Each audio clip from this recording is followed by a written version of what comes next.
Un atcerieties, ka festivāls notiek laukos, brīvā dabā. Līdz ar to šeit viss ir ļoti, ļoti dabīgs.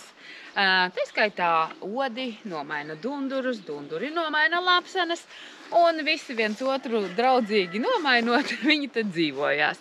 Tāpēc pats ērtākais, un lai jums būtu viskomfortablāk, pirmām kārtām izvēlieties pareizus apavus. Tad izvēlieties pareizus apģērbus, lai karstumā nav karsti, lai augstumā nav augsti, lai mitrumā nav slapji un lai vispār lai ir komfortabli.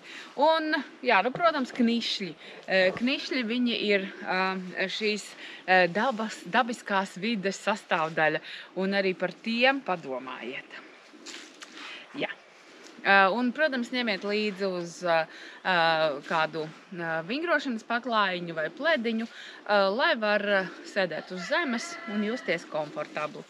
Lai var baudīt, nevis cīnīties ar apstākļiem.